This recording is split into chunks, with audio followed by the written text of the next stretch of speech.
the Prime Minister, as you recall, was profoundly forward-leaning and outspoken about the importance of invading Iraq under George W. Bush, and we all know what happened with that decision. All right, folks, there is the Secretary of State trying to impugn Benjamin Netanyahu's judgment on Iran because he supported the Iraq war, as did Senator Kerry at that point. Joining us now, Elliott Abrams, Senior Fellow at the Council on Foreign Relations, former Deputy National Security Advisor for President George W. Bush. And Elliott, welcome back. First, before we get to your great piece in the Weekly Standard on why this is all happening, the tension between Obama and Netanyahu, et cetera, I mean, is that not as scraping the bottom of the barrel to try to convince Congress why Netanyahu's judgment shouldn't be trusted? Well, maybe Secretary Kerry should have said, you know, he was for the war before he was against it. I mean, this is unbelievable. By the way, Hillary Clinton also voted for it. So it is. I mean, that's not an argument. That's really ridiculous. It shows you that they're running out of arguments. You talk about the fact in your piece that as we, of course, anticipate Tuesday morning speech from Netanyahu to the joint session of Congress, that this crisis has been manufactured by the Obama administration, and you see three reasons for it, three goals in mind here. Well, I think, first of all, they don't like Bibi at all because he's right of center, whereas this is a left-wing administration. So they would like him to lose the election. You know, March 17th is the election in Israel. St. Patrick's Day, not a big holiday in Israel. That's when the election is. They also want, on Iran policy, they want to discredit his argument because the president wants to do whatever deal he can get with Iran.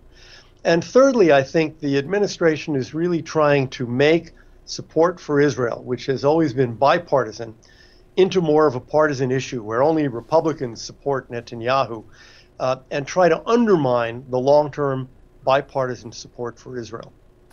Do you think he will succeed in the latter? I mean, as much as the Democrats have been outspoken, as much as some of them have said, skip that forum, come to a private meeting with us, whatever. I mean, when push comes to shove, you know, although the Republican is the party, the Republicans are the party that support Israel overwhelmingly and to a greater extent, in my view.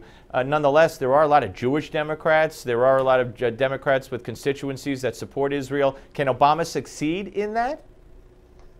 The Republican support in every opinion poll is much higher than the Democratic support. I think it's fair to say the president can succeed to some extent. He's trying to get people who are on the left, who are liberals, to choose, you know, which is more important to you, being on the left, being a liberal, or being pro-Israel. And he will get some of them to kind of peel away from their support for Israel. Will he succeed in diminishing overall American support? I don't think so, but he can undermine support in the Democratic Party.